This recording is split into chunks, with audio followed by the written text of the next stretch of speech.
मतलब यूसीसी लाने की तैयारी में है सरकार, क्या कुछ रहेगा?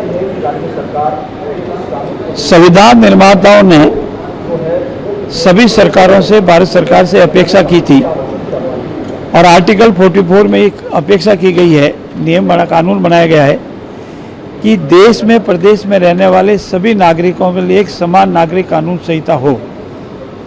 एक ही नज़र से, एक ही भाव से सभी नागरिकों को देखा जावे, एक देश समान नागरिक कानून हो, अलग अलग संप्रदाय के लिए अलग अलग कानून नहीं हो। और इसी भावना से ये राजस्थान यूनिफॉर्म सिविल कोड लाने का हमारे यशस्वी मुख्यमंत्री जी ने हमारी सरकार के सर्वसम्मति से निर्णय लिया और उसके लिए सुप्रीम कोर्ट की सेवानिवृत्त न्यायाधिपति रंजना देसाई की अध्यक्षता में एक कमेटी का गठन किया है। वो कमेटी ने इस लॉ का प्रारूप बनाने का काम प्रारंभ कर दिया है। इसमें जितने भी पर्सनल लॉ है, उन पर्सनल लॉ में जो अलग अलग कानून है उसको समान कानून बनाने का प्रयास किया जाएगा। चाहे वो उत्तराधिकार से संबंधित है, चाहे वो विवाह से संबंधित है, चाहे वो गोद लेने से संबंधित है, ये अन्य विषयों से संबंधित है। और उसके उपरांत हमारे प्रदेश के सभी नागरिक एक समान, एक आदर और भाव से देखे जाएंगे। ये जो कानून है, ये जो विषय है, विवाह का विषय है, तलाक का विषय है, गोद लेने देने का विषय है, संपत्ति के उत्तराधिकार का विषय, वो सभी के लिए एक ही कानून होगा और सभी हम एक देश एक कानून, एक प्रदेश एक कानून से गवर्न होंगे। सभी को स्वीकार्य होगा, सभी को एक नजर से देखा जाएगा और सभी के अधिकारों की सुरक्षा की जाएगी। एक जाट आरक्षण को लेकर भी मुझे इसकी विशेष जानकारी नहीं है, जानकारी करने के बाद आपको बता देंगे। मतलब यूसीसी लाने की तैयारी में है सरकार, क्या कुछ रहेगा?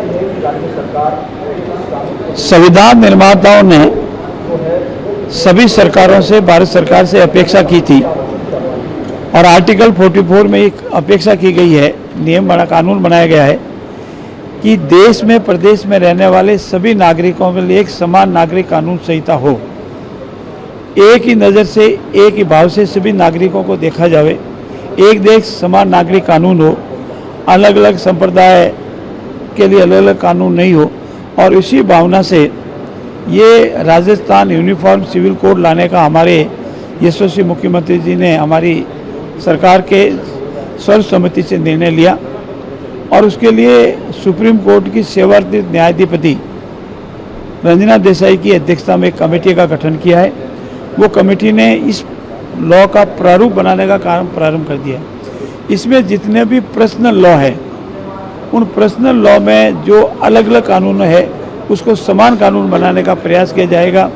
चाहे वो उत्तराधिकार से संबंधित है, चाहे वो विवाह से संबंधित है, चाहे वो गोद लेने से संबंधित है, ये अन्य विषयों से संबंधित है।